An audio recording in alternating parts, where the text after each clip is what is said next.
Une success story à l'Université Loyola du Congo est celle de la production de champignons. À la Faculté des sciences agronomiques et vétérinaires et son centre de recherche et de communication en développement durable, le CERED. Une belle expérience, vraiment. Initiée par deux étudiants, Esther Inene et Christian Kotoloka, tous deux étudiants en master.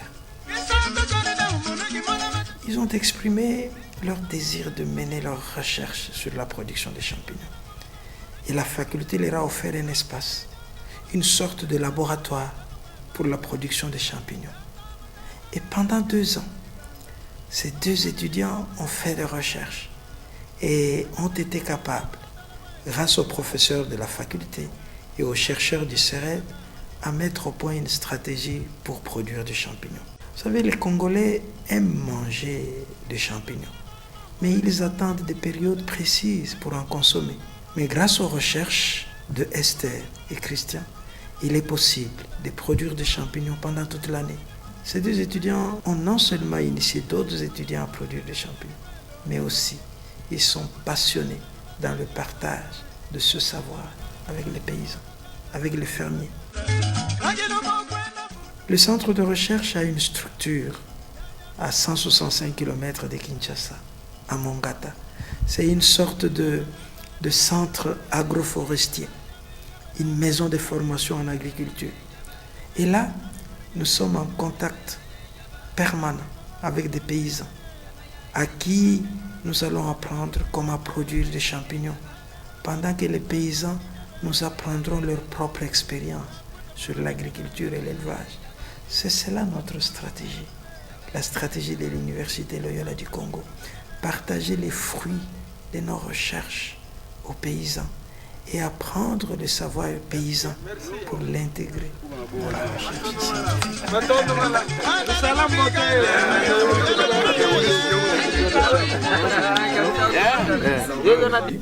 C'est le fruit d'un travail de recherche de fin du cycle qui, avec le temps, avec l'aide de l'institution dont le DG est le chef, nous a permis de pouvoir mettre au point notre expérience. Donc c'est ce que vous voyez là, c'est notre champignonerie. Alors ça, c'est déjà presque un produit fini, c'est qu'on peut prendre et puis manger. La même chose est faite pour la pisciculture, pour l'apiculture et pour d'autres cultures et techniques agricoles.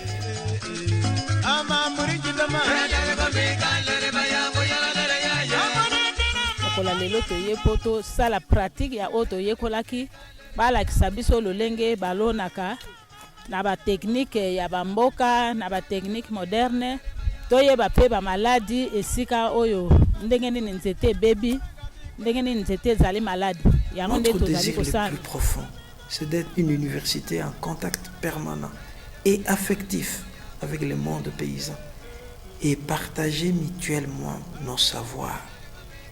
Notre objectif est simple, c'est que la vie des gens, des personnes concrètes puisse changer, surtout la vie des pauvres. Il faut que leur vie s'améliore et que leurs revenus s'accroissent. C'est cela notre stratégie d'une université jésuite. Donc notre expérience d'être en communion et en communication avec le monde paysan aide notre université à acquérir son savoir. Donc nous sommes comme une sorte de rendez-vous et de recevoir. Nous n'avons pas l'ambition d'aller enseigner à sens unique ce que nous connaissons. Nous partagerons notre expérience avec simplicité, avec humilité, mais nous recevrons aussi avec cette même humilité ce que les autres, ce que ces paysans ont expérimenté comme savoir depuis des siècles. Je pense que c'est cela notre stratégie.